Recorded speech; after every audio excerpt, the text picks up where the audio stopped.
ఆంధ్రప్రదేశ్ రాజధానిగా అమరావతిని ఖరారు చేస్తూ ప్రభుత్వం తీసుకున్న చారిత్రాత్మక నిర్ణయంపై నెల్లూరు జిల్లా ఇందుకూరుపేట మండలంలో పండుగ వాతావరణం నెలకొంది. ఈ నిర్ణయాన్ని స్వాగతిస్తూ టీడీపీ పార్టీ శ్రేణులు, యువత, అమరావతి మద్దతుదారులు, నెల్లూరు పార్లమెంటు సభ్యులు వేమిరెడ్డి ప్రభాకర్ రెడ్డి, కోవూరు ఎమ్మెల్యే వేమిరెడ్డి ప్రశాంతిరెడ్డి సూచనలతో సంబరాలు జరుపుకున్నారు. టీడీపీ మండల అధ్యక్షులు ఏకుళ్లు పవన్ రెడ్డి ఆధ్వర్యంలో మండల కేంద్రంలో భారీ బైక్ ర్యాలీ నిర్వహించారు. ఈ సందర్భంగా వారు మాట్లాడుతూ అమరావతిని రాజధానిగా ఖరారు చేయడం అనేది కేవలం ఒక ప్రాంత నిర్ణయం కాదని, ఇది 5 కోట్ల ఆంధ్రుల ఆత్మగౌరవ విజయం అన్నారు. ఎన్నో పోరాటాల తరువాత ప్రజల ఆకాంక్ష నెరవేరిందని అన్నారు. ఈ కార్యక్రమంలో పార్లమెంటరీ అధికార ప్రతినిధి పొన్నుబోయిన చెంచుకిషోర్ బాబు, మండల ఉపాధ్యక్షులు కూకటి వెంకటేశ్వర్లు రెడ్డి, కోఆపరేటివ్ బ్యాంకు సభ్యులు పెనుబల్లి కృష్ణ చైతన్య, మండల తెలుగు యువత అధ్యక్షులు కదురు చంద్రారెడ్డి, ఉప సర్పంచ్ కదురు రాధాకృష్ణరెడ్డి, కూటమి నాయకులు పాల్గొన్నారు.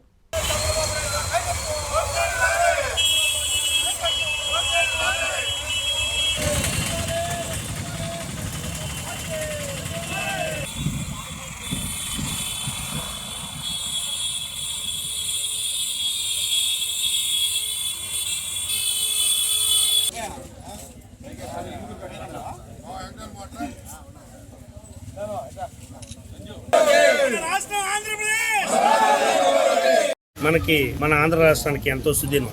ఎందుకంటే అన్ని సభల్లో, లోక్సభలో, రాజ్యసభలో, అన్ని సభల్లో మన యొక్క ఆంధ్రప్రదేశ్కి రాజధాని అవసరం అని చెప్పేసి, అమరావతి రాజధానిగా ఉండాలని చెప్పేసి దీన్ని సభల్లో ప్రవేశపెట్టడం జరిగింది.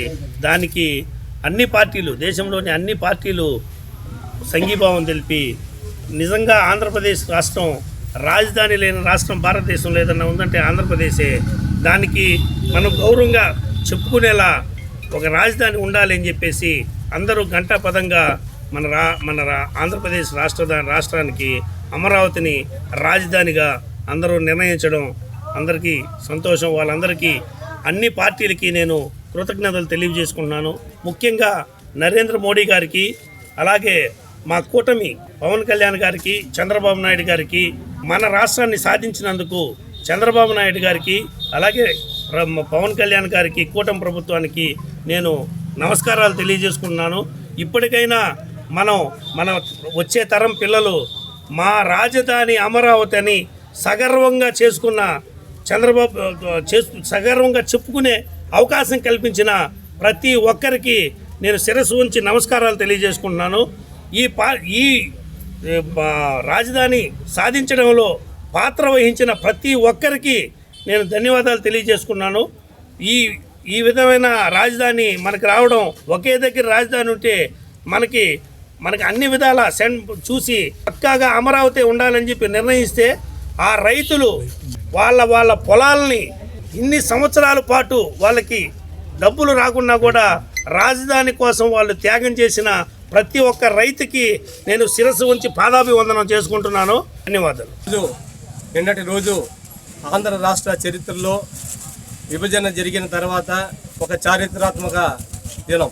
ఎందుకంటే 2014లో కట్టుబట్టలతో ఈ రాష్ట్ర విభజన జరిగిన తర్వాత మనకి రాజధాని లేని రాష్ట్రంగా ఈ ఆంధ్ర రాష్ట్రం కట్టుబట్టలతో మన యొక్క పాత రాజధాని, ఉమ్మడి రాజధాని అయినటువంటి హైదరాబాద్ను వదిలేసి మనం ఇక్కడ పరిపాలన మొదలుపెట్టడం, ఆనాడు చంద్రబాబు నాయుడు గారి నాయకత్వంలో ఆనాటి కూటమి ప్రభుత్వం ఏర్పడడం, అవతల రాజధానిగా అమరావతిని ఆనాటి ప్రతిపక్ష నాయకులు వైఎస్ జగన్మోహన్ రెడ్డి గారు, ఆ వైఎస్ఆర్ కాంగ్రెస్ పార్టీ సభ్యులందరూ కూడా అసెంబ్లీ సాక్షిగా ప్రతి ఒక్కరూ మనకి రాజధాని అమరావతి అయితేనే కరెక్ట్గా ఉంటుంది, అన్ని ప్రాంతాలకి నడిబొడ్డులో ఉంది, రాజధానిగా అమరావతిని, ఆర్థిక రాజధానిగా విశాఖపట్నాన్ని, జ్యుడిషియల్ రాజధానిగా రాయలసీమలోని కర్నూలుని, 3 ప్రాంతాలని సమాన అభివృద్ధి చేసుకునేదానికి అవకాశం ఉంటుంది. కాబట్టి ఆంధ్ర రాష్ట్రానికి రాజధానిగా అమరావతికి ఆ రోజు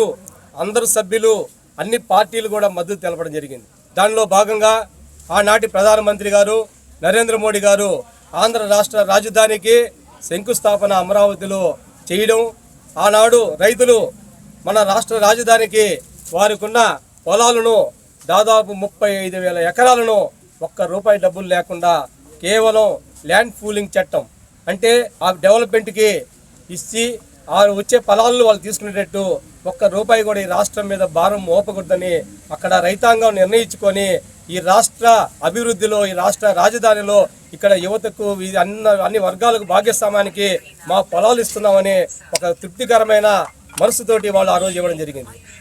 కానీ అవతల పరిణామాలు మారడం, 2019 ఎన్నికల్లో వైఎస్ఆర్ కాంగ్రెస్ పార్టీ అధికారం రావడం, జగన్మోహన్ రెడ్డి గారు ముఖ్యమంత్రి అవ్వడం తర్వాత పరిణామాలు అందరూ చూసే ఉంటారు. అక్కడ రాజధానిని చాలా వరకు అభివృద్ధి జరిగి అసెంబ్లీ సమావేశాలు అవుతాయి, హైకోర్టు బంగ్లాలు అవుతాయి, అన్నీ జరిగి ఎన్నో ఎమ్మెల్యే క్వార్టర్స్లు, ఎన్నో విద్యా సంస్థలు అన్నీ కూడా అక్కడ రావడం జరిగింది. కానీ రాజధాని అమరావతి పనికిరాదు, ఇక్కడ మునగ ప్రాంతం, ఇక్కడ రాజధాని మునిగిపోద్ది అని కట్టుకథలు అల్లుకుంటూ రాజధాని ఒకరోజు విశాఖపట్నం అని, ఒకరోజు కర్నూలు అని, ఇంకో రోజు ముఖ్యమంత్రి ఆడ కూర్చుంటే అదే రాజధాని ఆ రోజని ఇటు వింత కథలు అల్లిస్తూ ఈ 5 సంవత్సరాలు అమరావతిని బీడు చేసిన ఘనత గత ప్రభుత్వాన్ని అని కూడా ఈ సందర్భంగా చెప్పకమానదు. కానీ మళ్ళీ అక్కడ అమరావతి రైతాంగం ఎన్నో పోరాటాలు చేశారు.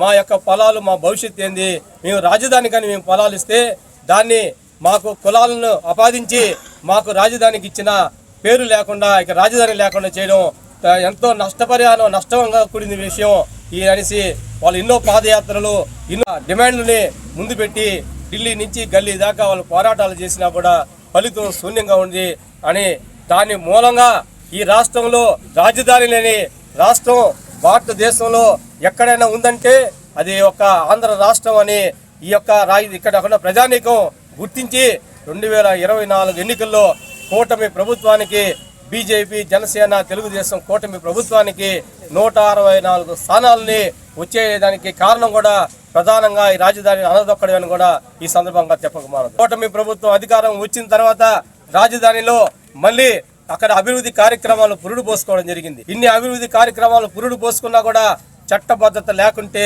మళ్ళీ రేపు వచ్చే అధికారం వచ్చే ప్రభుత్వాలు మళ్ళీ దాన్ని అణిచివేస్తాయి.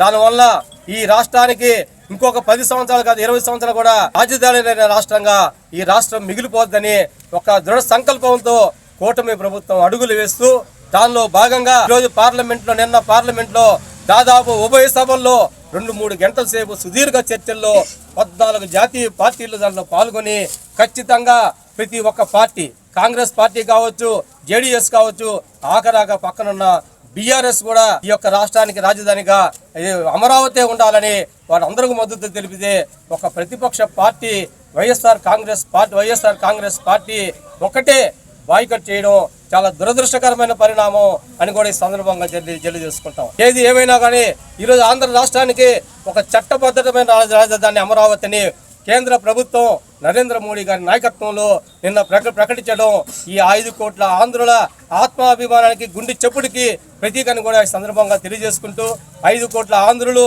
ఈ పోరాట ఫలితానికి, 5 కోట్ల ఆంధ్రుల ఆకాంక్షకి నిదర్శనంగా నిన్న ప్రకటన వెలువడిన తర్వాత అన్ని గ్రామాల్లో అయితేమి, అన్ని మండల హెడ్ క్వార్టర్స్లో అయితేమి తెలుగుదేశం కూటమి శ్రేణులు, ప్రజలు కూడా ఆనందాన్ని వ్యక్తం చేయడం జరిగింది. దానిలో భాగంగా ఈరోజు వారికి సంఘీభావంగా నరేంద్ర మోడీ గారు ఇచ్చిన ఈ యొక్క రాజధానికి నరేంద్ర మోడీ గారికి కృతజ్ఞతలు తెలియజేసుకుంటున్నాం. అదేవిధంగా నారా చంద్రబాబు నాయుడు, పవన్ కళ్యాణ్, లోకేష్ బాబు నాయకత్వంలో ఈ యొక్క రాజధానికి చట్టబద్ధత రావడం మేము అందరం కూడా సంతోషించే విషయం తెలియజేసుకుంటూ, ముఖ్యంగా మా గౌరవ శాసనసభ్యులు వేమిరెడ్డి ప్రభాకర్ రెడ్డి, వేమిరెడ్డి ప్రశాంత్ రెడ్డి గారు కూడా దీంట్లో పూర్తిగా పాలు పంచుకున్నారు. వేమిరెడ్డి ప్రభాకర్ రెడ్డి గారు పార్లమెంట్లో రాజధాని విషయంలో ఎన్నోసార్లు కూడా వాళ్ళ యొక్క గలాన్ని విప్పించిన దానికి వారికి కూడా ప్రత్యేక ధన్యవాదాలు తెలియజేసుకుంటూ ఈ అవకాశం ఇచ్చిన ప్రతి ఒక్కరికి పేరు పేరున ధన్యవాదాలు తెలియజేసి సెలవు తీసుకుంటాం. రాష్ట్రానికి గ్రహణం వీడింది. ఏప్రిల్ 2వ తేదీ ఆంధ్రప్రదేశ్ రాష్ట్రానికి గ్రహణం వీడింది. గత 12 సంవత్సరాలుగా ఆంధ్రప్రదేశ్ విభజన తర్వాత ఉమ్మడి రాష్ట్రంగా నుంచి ఆంధ్రప్రదేశ్ విభజన జరిగిన తర్వాత మనం పడిన ఎన్నో కష్టాలకి, ఎన్నో ఇబ్బందులకి, ఆర్థిక ఇబ్బందులు కావచ్చు, రాజధాని లేని రాష్ట్రంగా మనం పడిన అవమానాలకి ఈరోజు స్వస్తి పలికేరు మన భారతదేశంలో ఉన్న ప్రతి ఒక్క పౌరులు కూడా, ప్రతి ఒక్క పార్టీ కూడా ఎంతోమంది హర్షాతిరేకలు వ్యక్తం చేసిన రోజు ఏదైనా ఉందంటే అది ఏప్రిల్ 2వ తేదీ. దేశానికే కాదు ఆంధ్రప్రదేశ్కి గ్రహణం వీడింది. ఇది భావితరాల భవిష్యత్తుకి ఒక బంగారు బాట వేసిన రోజు. మన ఆంధ్రప్రదేశ్ చరిత్రలో సువర్ణ అక్షరాలతో లిఖించబడిన తేదీ ఏదైనా ఉందంటే ఏప్రిల్ 2వ తేదీ. రాజ్యసభలో బిల్లు పాస్ అవ్వడం చాలా సంతోషంగా ఉంది. ఈరోజు ఆంధ్రప్రదేశ్ రాష్ట్రానికి ఏకైక రాజధాని, శాశ్వత రాజధాని, చట్టబద్ధత కలిగిన రాజధాని ఏదైనా ఉందంటే అది అమరావతి రాష్ట్రం మాత్రమే, అమరావతి రాజధాని మాత్రమే. రాజధాని అంటే కేవలం నిర్మాణాలు కాదు, రాజధాని అంటే కేవలం ప్రజలు కాదు, రాజధాని అంటే ఒక గౌరవం, రాజధాని అంటే ఒక ఐడెంటిటీ, రాజధాని అంటే ఒక రికగ్నిషన్. అలాంటి ఆంధ్రప్రదేశ్కి రాజధాని లేకుండా మనకి ఎన్నో ఇబ్బందులకి గురి చేసిన వ్యక్తులకి ఒక గుణపాఠం లాంటిది. అలాంటి ఆంధ్రప్రదేశ్ రాష్ట్రంలో ఈరోజు అమరావతి రాజధానిగా ప్రకటించిన తర్వాత ప్రతి ఒక్కరు కూడా, విద్యార్థుల నుంచి మధ్యతరగతి ప్రజల నుంచి ప్రతి ఒక్కరు కూడా చాలా ఆనందాన్ని వ్యక్తం చేస్తున్నారు. ఎందుకంటే మన భవిష్యత్తుకి ఒక పెద్ద పునాది పడింది. మన రాష్ట్రం అభివృద్ధి చెందడానికి ఈరోజు ఒక ధైర్యాన్ని కల్పించింది. ఈరోజు కేంద్ర ప్రభుత్వం కావచ్చు, రాష్ట్ర ప్రభుత్వం కావచ్చు, పెట్టుబడిదారులకి ఒక విశ్వాసం కలిగించింది ఈ అమరావతి రాష్ట్రాన్ని ప్రకటించడం ద్వారా. ఈరోజు మన రాష్ట్రానికి ఆంధ్రప్రదేశ్ ప్రజలు ప్రపంచంలోనే ఎక్కడికి వెళ్ళినా కూడా తలెత్తుకుని తిరిగే విధంగా, ఎక్కడికి వెళ్ళినా కూడా ఒకప్పుడు మనం హైదరాబాద్ అంటే గర్వంగా చెప్పుకునే వాళ్ళం ఉమ్మడి ఆంధ్రప్రదేశ్లో.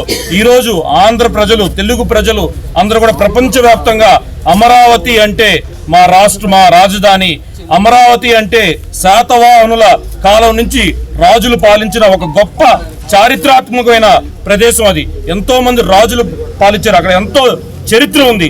అది తెలియని చాలా మంది వ్యక్తులు, రాజకీయ పార్టీలు కొన్ని తెలియక వాళ్ళ అజ్ఞానంతో ఈరోజు రాష్ట్రాన్ని 50 సంవత్సరాలు వెనకబడేటట్టు చేశారు. అవన్నిటికి కూడా గ్రహణం వీడింది.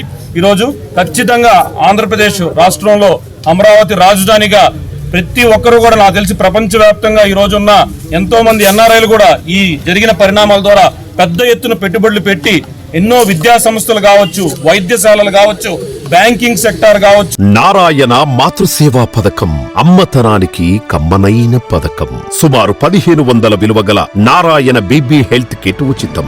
అవుట్ పేషెంట్స్ కు ప్రతి నెల డాక్టర్ ఫీజు ఉచితం. అల్ట్రాసౌండ్ స్కానింగ్ ఉచితం. గర్భిణీ స్త్రీలు కాన్పు కోసం కానీ ఇతర అవసరమై హాస్పిటల్లో చేరినప్పుడు బెడ్ ఛార్జీలు ఉచితం. ప్రాథమిక వైద్య పరీక్షలు ఉచితం. మందులు ఉచితం. బ్లడ్ బ్యాంక్ నందు అవసరమైన వారికి రక్తం ఉచితం. 5 నుండి 9 నెలల గర్భిణీలకు ప్రతి నెల చెకప్ సమయంలో ఉచిత డ్రై ఫ్రూట్ బాక్స్ మరియు వేరుశెనగ చిక్కీలు ఉచితంగా ఇవ్వబడును. బిడ్డ పోషణ నిమిత్తం తల్లికి 3000 రూపాయల నగదు అందించబడును. కాన్పు కోసం అంబులెన్స్ ఉచిత పికప్ సదుపాయం కలదు. నెల్లూరు నగర పరిధిలో నారాయణ మాతృసేవా పథకం, నెల్లూరు.